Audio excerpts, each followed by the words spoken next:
On ne peut pas ignorer votre impact sur notre génération, notamment sur les réseaux sociaux où vous excellez. D'ailleurs, bravo pour ça. Vous avez tout compris au code de TikTok, d'Instagram, etc. Ceci dit, sur J'attends la question de notre génération, la première préoccupation, c'est l'écologie. Sur les 18-35 ans, tous les sondages le montrent. Or, vous ne faites que voter contre l'écologie. Donc, à Paris, votre groupe a voté en partie contre les PFAS, les seuls de l'Assemblée à avoir fait ça, pour les pesticides, pour un moratoire sur les énergies renouvelables. À Bruxelles, vous avez voté contre le fonds social qui aide les ménages à s'adapter à la transition écologique. Vous avez voté contre une taxe sur les super profits des géants du pétrole, du gaz et du charbon. En fait, vous vous bornez à mettre les propositions écologiques à la poubelle, toutes les propositions, mais vous ne proposez jamais rien sur le sujet. Il suffit de regarder votre programme aux législatives 2024. Quand il y a le mot écologie, c'est juste pour dénoncer une certaine écologie. Donc, sur la forme, vous parlez aux jeunes sur TikTok, mais sur le fond, vous votez systématiquement contre la première préoccupation des jeunes. Alors moi, je pense que le défi environnemental est à l'évidence l'un des défis les plus importants que nous allons devoir affronter au niveau français comme au niveau mondial.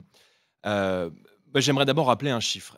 La moitié des émissions de gaz à effet de serre de la France, un tiers de l'empreinte carbone de l'Union européenne est lié à nos importations. Par conséquent, le discours que je tenais tout à l'heure sur la nécessité de recréer les conditions favorables de la croissance, c'est aussi un moyen pour relocaliser, pour réindustrialiser. Parce que je pense que dans un monde où il y a 60 000 supertankers qui traversent la planète, 60 000 supertankers, c'est l'équivalent en termes de particules fines, un supertanker, pardonnez-moi, c'est l'équivalent en termes de particules fines de l'intégralité du parc automobile français. Par conséquent, le premier geste pour l'environnement, le premier geste pour la planète ou pour l'écologie, c'est pas de subventionner des énergies intermittentes qui pas sont dans votre programme. inefficaces, c'est de recréer les conditions de la croissance, c'est de faire le patriotisme économique, et c'est de faire en sorte, par exemple, que dans les marchés publics, les entreprises françaises et les agriculteurs français soient prioritaires. Un exemple, aujourd'hui dans la restauration collective, 40% du bœuf qui est consommé est d'origine importée. Pourquoi est-ce que je suis si dur avec l'écologie punitive à Bruxelles? Parce que l'avalanche de normes et de contraintes environnementales qui s'abattent aujourd'hui sur les producteurs français et notamment sur les agriculteurs empêche nos agriculteurs de travailler. Or, lorsque vous empêchez les et je vous laisse rebondir, lorsque vous empêchez les agriculteurs français de travailler, vous nous rendez d'autant plus dépendants aux importations. Et c'est précisément la volonté de la Commission européenne avec le Green Deal et sa déclinaison agricole qui s'appelle la stratégie de la ferme à la fourchette, contre laquelle moi je me suis opposé au Parlement européen, parce qu'elle prévoit précisément une baisse de la production, européenne de 15% du nombre de cheptels à l'horizon 2040. Et donc évidemment, en affaiblissant la production nationale, vous vous rendez dépendant des importations. Deuxièmement, sur l'énergie. Moi, je suis un farouche militant du nucléaire, parce que le nucléaire nous permet d'avoir une énergie décarbonée. Regardez l'Allemagne, par exemple. C'est pas le sujet, en fait. On a 60%. Enfin, vous votez contre le fait qu'on taxe les super profits des géants du pétrole. Quel rapport avec le nucléaire? Pas vrai. Vous avez voté contre. Alors, ça n'est pas vrai. Non, c'est pas vrai. Nous avons. Alors, attendez, il y a ce qu'on vote contre, qui est proposé par la gauche, et il y a ce qu'on a proposé, nous. Nous avons précisément proposé, notamment pendant la période Covid, que les marges indues de la grande distribution, que les grandes entreprises voient leurs bénéfices anormaux au regard de la période de crise que nous connaissions taxés. Donc on a défendu une taxe sur les super profits. Le nucléaire et 80% de l'opinion tous les écologistes, faites-moi grâce de ça, ne sont pas pour le nucléaire, alors que ça nous permet d'avoir une énergie pas chère et décarbonée. Je ne vous parle pas des écologistes, je vous parle de l'opinion. Il y a à peu près 80% de l'opinion qui est pour. En revanche, notre mix énergétique aujourd'hui, il est composé à 60% de pétrole et de gaz importés. Vous êtes contre les importations, ça tombe bien, moi aussi. Mais vous, dès qu'on essaye de limiter la casse, vous votez systématiquement contre. Donc en fait, moi, je veux bien que sur un plateau face à moi, vous disiez que vous êtes à fond pour l'écologie, etc.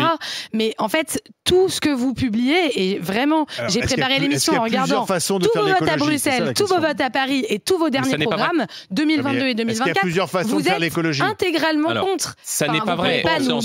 Ça n'est pas vrai. Vous avez mentionné, la question des pesticides. Et évidemment, c'est un sujet que moi, comme député européen, on est amené à traiter très régulièrement à Bruxelles. Il y a eu ce débat sur la loi Duplon. On a expliqué pendant très longtemps à nos agriculteurs que les produits qu'ils utilisaient allaient faire l'attention d'une surveillance particulière des autorités scientifiques et qu'il n'y aurait jamais d'interdiction sans alternative. Or, c'est précisément ce qu'on a fait avec l'acétamipride, qui est autorisé dans 99,9% des pays de l'Union européenne, pour lesquels il n'existe aucune étude scientifique qui prouvent le fait que le produit soit cancérigène, et on sait que ce produit est utilisé, avant d'être utilisé dans l'agriculture, dans beaucoup de nos produits ménagers. Alors, donc, je n'aime pas cette incohérence, et moi je suis très attaché à la science en la matière. Vous avez aussi voté contre sur d'autres pesticides comme le glyphosate, etc. Votre groupe à Paris. Donc là, si vous voulez la cétalité, on pourrait en débattre, mais globalement, sur tous les pesticides, vous êtes pour. Mais madame, donc, en fait, le sujet, il est beaucoup plus vaste. En fait, juste, monsieur Bardella, moi je veux bien en prendre tout au cas par cas. Il y a de fortes chances que vous deveniez le Premier ministre de la France, voire le président de la République.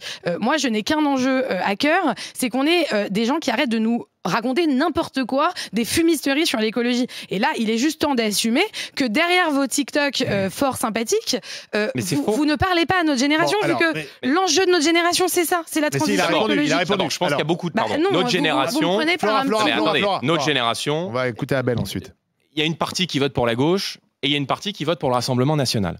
Donc, s'il y a une partie qui vote pour le Rassemblement national, c'est parce que, peut-être pas vous, et je ne veux pas vous convaincre aujourd'hui, mais vous n'y arriverez pas. Mais c'est pour ça que je n'avais pas cet espoir-là, mais il y a beaucoup de jeunes qui se reconnaissent dans les sujets que nous portons. Vous avez mentionné un dernier point. J'ai esquissé un début de réponse sur les pesticides, juste sur les énergies renouvelables. Moi, je défends le nucléaire. Vous avez parlé du mix énergétique.